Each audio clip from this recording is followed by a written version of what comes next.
a ceux qui pensent que le discours prêché par Nahda est du double discours. Leur donnez-vous raison? Non, je ne crois pas. Franchement, actuellement, les chefs de Nahda sont très sincères. Seulement, voilà, pour qu'ils passent du discours du parti, du projet islamique, de l'État islamique, de la charia, etc., à aujourd'hui et à ce qu'ils disent, il faudrait quand même une petite remise en compte, remise en cause. Il faudrait nous expliquer comment ils sont passés du projet islamique à actuellement juste un parti politique comme les autres, œuvrant pour la démocratie, la société civile,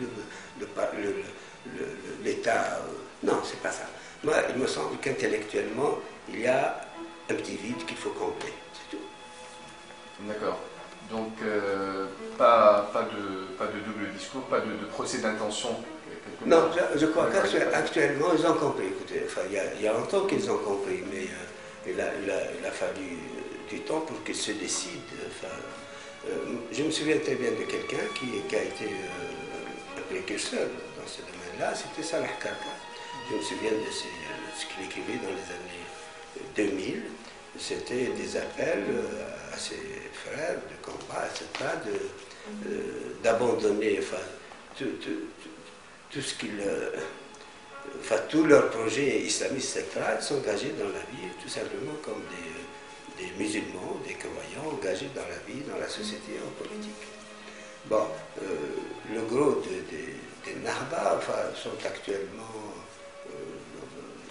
je ne sais pas, je crois qu'ils sont dans cette voie-là. Je ne crois pas qu'ils aient un double discours.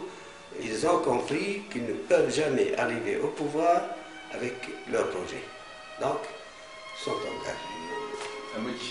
À changer de projet. Mais changer de projet, sans se changer, sans renier ce qu'ils sont vraiment, c'est possible. Écoutez, ça aurait dû se faire avec une autre génération.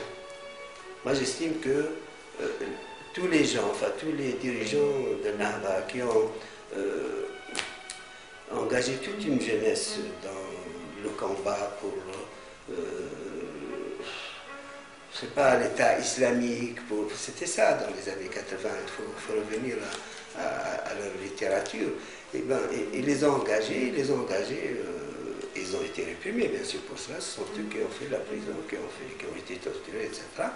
Bon, il aurait fallu que ces dirigeants-là s'écartent un petit peu, se retirent, pour laisser peut-être place à une nouvelle génération qui est beaucoup plus apte à ce changement-là.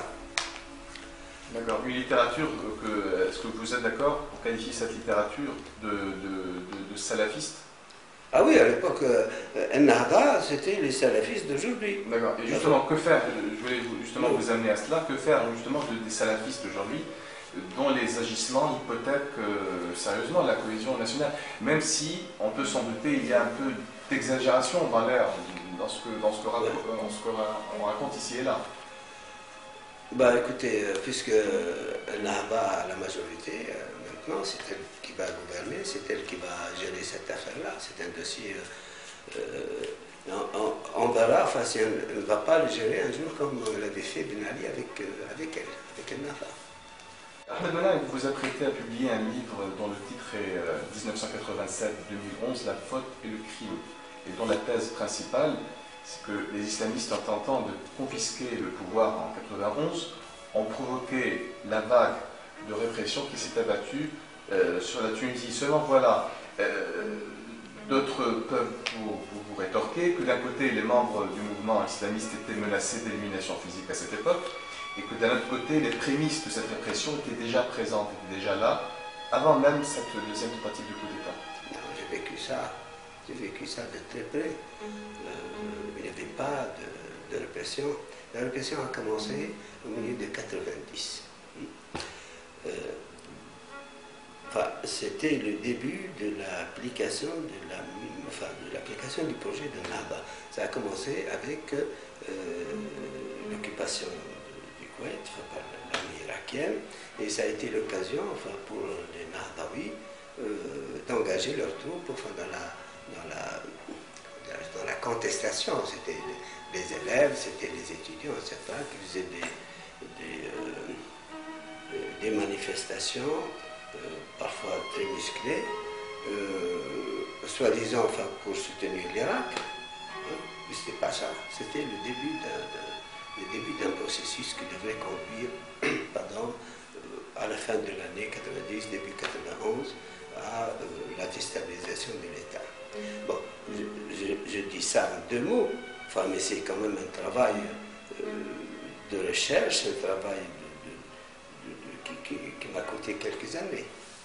Et puis, très franchement, ce ne sont pas des allégations mensongères, ça repose sur des témoignages de gens qui étaient impliqués dans cette affaire-là.